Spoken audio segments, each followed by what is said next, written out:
wife Sarah. So I wrote the letter to my wife. Mum, I've been asked to write a letter. Dear Mum. So, my brother James. This is to my wife. Dear darling Helen. Dear Ian, or Fozzie, as you are to me. This was written to my partner, Dear Helen.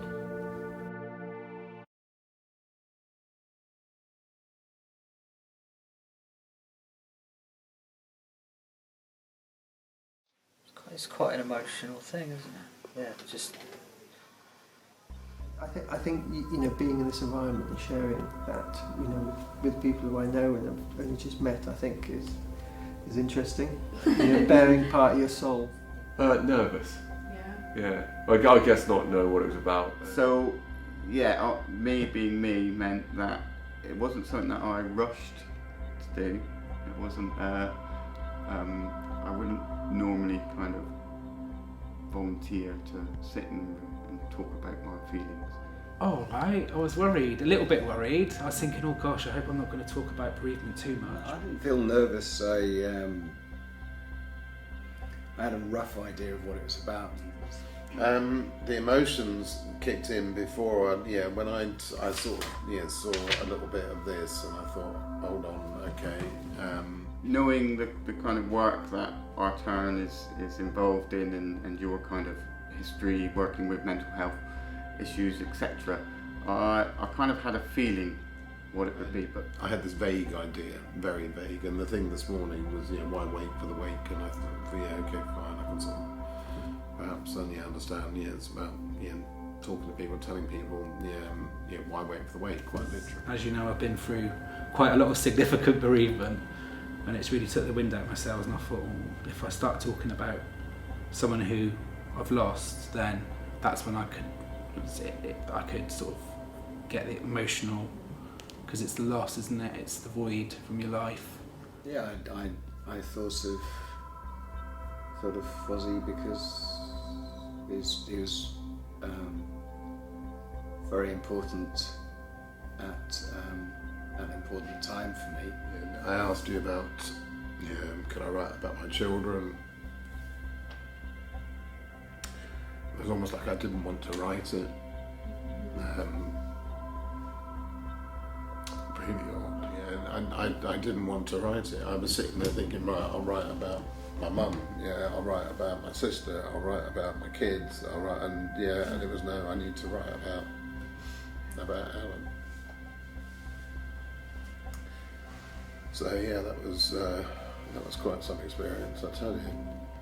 Yeah, I think as I was talking, there were things that I could sense that I felt slightly emotional about, and I just kept myself in check. Really. It's just like a birthday card that I write every year, to be honest. She knows, because we've got a strong relationship, so sometimes it's not always words, it's just actions. I think that's something I probably wouldn't have said it quite so eloquently, but it's something I generally say on a normal day-to-day, when I can, basis. I don't think she'd be surprised, because I tell her that every day that I wake up. I tell her quite frequently that I love her. Would this be a good thing to show her? I think probably so. I don't think that I tell her enough the things that I've put into that letter, because typically you're just so wound up busy with the day-to-day stuff that's going on. Yeah, for a long time I've heard people use the phrase man up. Don't show emotion, just get on with it. Don't show vulnerability. And there have been times when I've been vulnerable. Specifically, so no, I don't know that I've always been as open as I am now. Sharing emotion is not something we hold back as a family. I imagine a few people would very much be put off by expressing their feelings. They're afraid to show that they have vulnerability, that they have emotions that are varied and complex, and that they have sadness and fear and affection as well as laddie laughter. Don't know if it's a male thing. I'm not sure.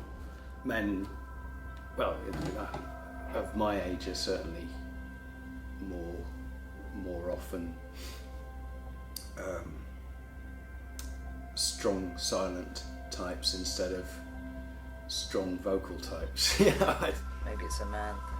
Oh gosh, yeah. Especially coming from being born in late 70s, and even though I'm quite tactile and quite open, and you know, I think still there must be stuff that's been put into us from being brought up in a society like that.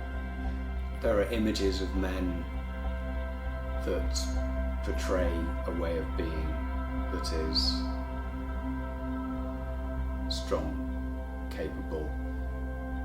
There's a list, and if you have all of them, then you're in line. Fear is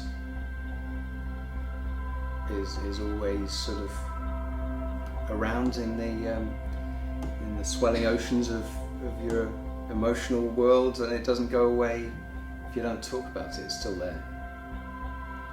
So I think by talking about feelings, you name them in some way, and that becomes less scary. Oh, that's a difficult one, because I wouldn't like to try and force it from somebody. I think that would come with time. Something like that would take time. Normally there's somebody in life you can speak to, and you need to just find that person, because it's a balancing act, isn't it? You don't want to go around telling the whole world about your problems, because that can not be very helpful at times. Depends on the individual, really. There are some men who would really enjoy it. There are others that you wouldn't get them in the building. So I wouldn't recommend it to them, because you'd have to clamp them down. If you have a friend or there's somebody, a relative that you can speak to, I'd just encourage you to do that. So, because people, most people are good people and they want to help.